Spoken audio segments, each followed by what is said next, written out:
మనం చేశాం. నేను మళ్ళీ welfare, development, empowerment, wealth creation ఒక సైకిల్. ఈ సైకిల్ని ప్రాపర్గా ఎవరైతే మాస్టరైజ్ చేస్తారో అక్కడ స్కార్సిటీ ఉండదు.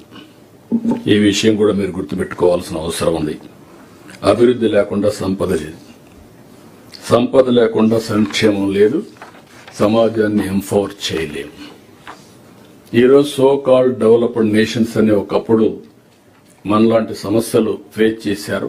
మళ్లీ చెప్తున్నా మీ అందరికీ, ఒకప్పుడు సెంచురీస్ తీసుకున్నారు అమెరికన్ ఎకానమీ, తర్వాత చైనా, సౌత్ ఏషియన్ టైగర్స్, వీళ్ళంతా డికేడ్స్ తీసుకున్నారు.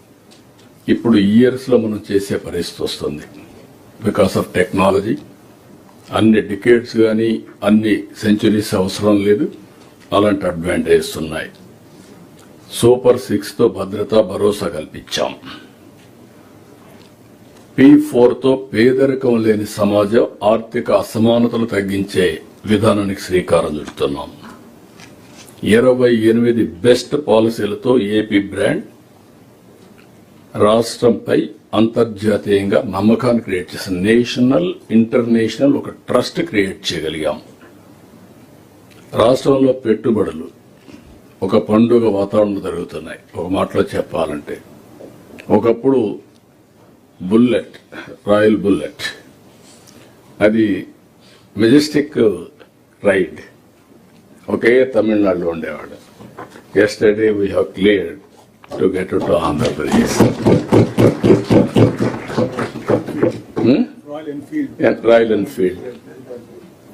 నేను చిన్నప్పుడు కూడా కాలేజీలో ఉన్నప్పుడు రాయల్ ఎన్ఫీల్డ్ ఎక్కితే అదొక ప్రైడ్, మెజెస్టిక్ వెహికల్.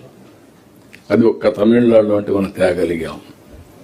ఈరోజు Kia Motors, last time Google, ఒకటిగా ఏదైనా మీరు చూస్తే అనుకున్నట్టన్నీ సాధ్యమవుతున్నాయి.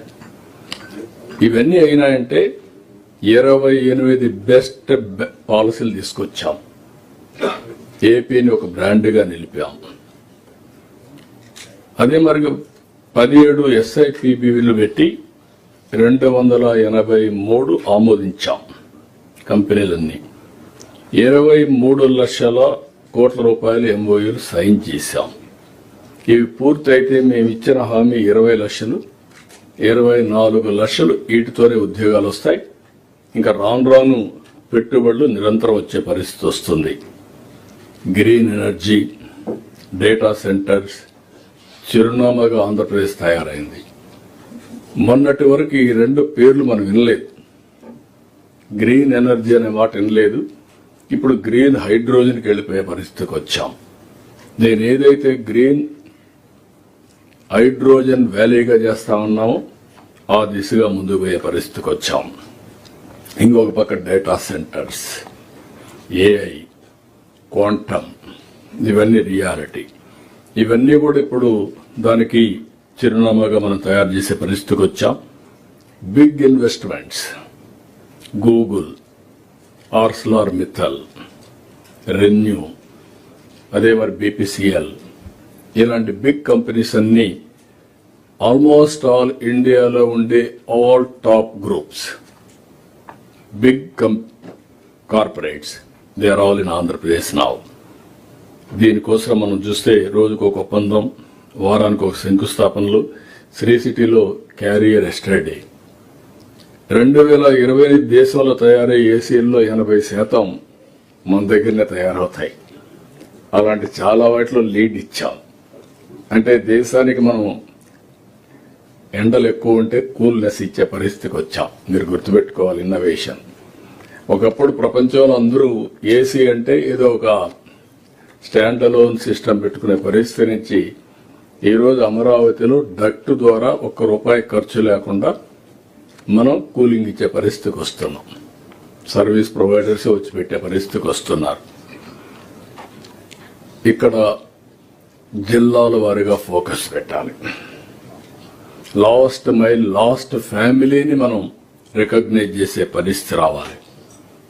ఫస్ట్ టైం నా పొలిటికల్ క్యారియర్ లో 28 జిల్లాలు, 25 పార్లమెంట్లు, ప్రజాప్రతినిధులు, కలెక్టర్, ఎస్పీ, జిల్లా అడ్మినిస్ట్రేషన్తో మీటింగ్లు పెట్టాను. ఒక్కొక్క దానికి నేను పరీక్షలు చదువుకుంటే నేను కూడా ఐఏఎస్ అయ్యేవాడిని అప్పట్లో, కానీ నేను అప్పుడు చదవలేకపోయా. కానీ ఇప్పుడు మాత్రం ప్రతి ఒక్క ఎమ్మెల్యే ఏం చేస్తున్నాడు, ఏ కలెక్టర్ ఎట్లున్నారు, ఏ జిల్లా ఎట్లుందో అన్ని రిపోర్ట్లు పెట్టుకొని ఒక 2 గంటలు చదువుకొని పరీక్షలు మరి మీ దగ్గరికి వచ్చి మళ్ళా మీతో ఒక 3 గంటలు కూర్చొని మీరు ఇచ్చే ఐడియాస్ అన్ని తీసుకొని డైరెక్షన్స్ ఇచ్చాం. Big exercise. దీన్ని లాజికల్ గా తీసుకుపోవాల్సిన అవసరం ఉంది.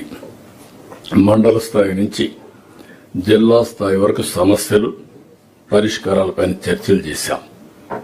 నేను క్లారిటీ ఇచ్చాను. ఇవన్నీ యాక్షన్ ప్లాన్ కూడా తయారు చేసి ఎక్కడ అడ్డంకులు లేకుండా క్లారిటీ ఇస్తాం. ఎగ్జిక్యూషన్ చేసే బాధ్యత జిల్లా అడ్మినిస్ట్రేషన్, కలెక్టర్స్ది. అది కూడా మీరు వర్కౌట్ చేసుకోవాలి.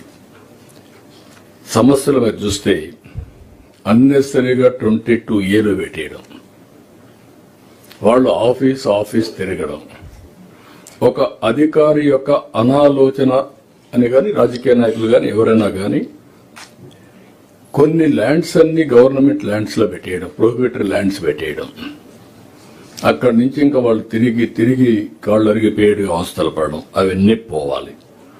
అందుకే నేను ఒకటే చెప్తున్నా, ఆల్ ల్యాండ్ ప్రాబ్లమ్స్ ఇక్కడ సెక్రటరీ గారు, చీఫ్ సెక్రటరీ గారు ఇంకా రెవెన్యూ కూడా చూస్తున్నారు. అదే మరిగా సిసిఎల్ఏ ఉన్నారు. వాళ్ళిద్దరికీ రెవెన్యూ మినిస్టర్ పక్కనే చెప్తున్నాడు. కానీ ఆయన సమర్థత ఆఫ్టర్ 1 ఇయర్ తెలుస్తుంది. నేను వెరీ క్లియర్. ఎట్టి పరిస్థితుల్లో 0 టాలరెన్స్, 0 ఎర్రర్ ఇన్ రెవెన్యూ. అది జరగాల్సిన అవసరం ఉంది. టెక్నాలజీ ఉపయోగపడుతుంది, ఉపయోగించుకోవాల్సిన అవసరం ఉంది. ఇక్కడ రెండో విషయం కూడా రోడ్లు, వంతెనలు, టూరిజం ప్రాజెక్ట్స్, లిఫ్ట్ ఇరిగేషన్లు, ఇవన్నీ కూడా మనం ఎక్కడికక్కడ కంప్లీట్ చేయాలి. మనం తీసుకునే నిర్ణయాలన్నీ అట్మోస్ట్ ఎఫిషియెంట్ గా ఎగ్జిక్యూట్ కావాలి. కలెక్టర్స్ కాన్ఫరెన్స్ మీకు అందరికి క్వార్టర్లీ పరీక్షలు. మీకు అందరికి రేటింగ్ ఆటోమేటిక్ గా వచ్చేస్తుంది. Be clear. ఎవరు బాగా పనిచేస్తే వాళ్ళు ముందుకెళ్తారు, ఎవరు ఇంకా బాగా పనిచేస్తే టాపర్గా మిగులుతారు. అది జీవితంలో అందరికీ, అదే మరి మంత్రులు కూడా, ఆల్ ఆఫ్ అస్. ఇంకొక పక్కన నేను టెక్నాలజీ ఉంది కాబట్టి బ్రాడ్ గా అందరి పర్ఫార్మెన్స్ ని అనలైజ్ చేస్తున్నాను. కొంతమంది అనుకుంటున్నారు, నేను పని చేయకపోతే ఏమవుతుంది, లేకపోతే కొంతమంది నెగటివ్ గా ఆలోచించడం, అవన్నీ పోవాలి. ఇప్పుడే ప్రసాద్ గారు ఒక మాట అన్నారు, సిఎస్ గారు, fear, no fear what we're doing right. ప్రజల కోసం పనిచేసే వ్యక్తులు ఎవ్వరూ భయపడవలసిన అవసరం లేదు. రెండోది ఫియర్, రెండోది యాటిట్యూడ్. కొంతమందికి అలవాటే ఉంటుంది, నేను తప్పు పట్టను. ఒకప్పుడు రాజకీయ నాయకుల అలవాటు ఏంటంటే భుజం మీద చేస్తే ఓట్లు పడిపోతాయి. ఈరోజు అది లేదు. పబ్లిక్ రిలేషన్స్ ఎంత ముఖ్యం, డెలివరీ కూడా అంతే ముఖ్యం, సమస్యల పరిష్కారం కూడా అంతే ముఖ్యం. లేకపోతే 5 ఏళ్లు కాలక్షేపం చేయొచ్చు, లేకుంటే సమస్యలు వచ్చే పరిస్థితి వస్తుంది. ఈ విషయంలో మనందరం గుర్తుపెట్టుకోవాల్సింది, లాస్ట్ మైల్లో ఉండే అధికారిని కూడా మోటివేట్ చేసే బాధ్యత మీది. Head of the departments I'm telling you, మీరు కూడా మీ డిపార్ట్మెంట్ ని స్ట్రీమ్ లైన్ చేయడం అనునిత్యం, దీన్ని లాజికల్ గా చేసే బాధ్యత మీరు కూడా తీసుకోవాల్సిన అవసరం ఉంది. మొన్నే మీరు చూస్తే ఈరోజు మనం 10 ప్రిన్సిపల్స్ పెట్టాం. ఆ టాప్ 10 ప్రిన్సిపల్స్ ప్రతి ఒక్క డిస్ట్రిక్ట్, ప్రతి ఒక్క డిపార్ట్మెంట్ గాని మాస్టరైజ్ చేయగలిగితే మీరు చెప్పినట్టు డెఫిషిట్ ఉండదు. Either power is surplus, water is surplus, logistics will be the best in the world. Like that all 10. Education అన్ని కూడా మనకు ముందుకు వచ్చే పరిస్థితి వస్తుంది. ఇటీవల మీరు చూస్తే ఒక ప్రిన్సిపల్ గా మనం ఎన్ని చేస్తూ ఎఫిషియన్సీ బిల్డప్ చేసిన తర్వాత 2047 స్వర్ణ Andhra Pradesh. We're not waiting up to 2047 మేము అప్పుడు చూపిస్తాను కాకుండా 2029 ఇది మైల్ స్టోన్. అగైన్ మేము మ్యాండేటరీ పోయే సమయం. ఇంకొక పక్కన every year, every quarter, every month clear cut targets you are updating, we're reviewing, we're taking forward. ఇప్పుడు ఒక ఎగ్జాంపుల్స్ చూస్తే అనేక అచీవ్మెంట్స్ చేశాం. అందులో కూడా మీరు ఒకసారి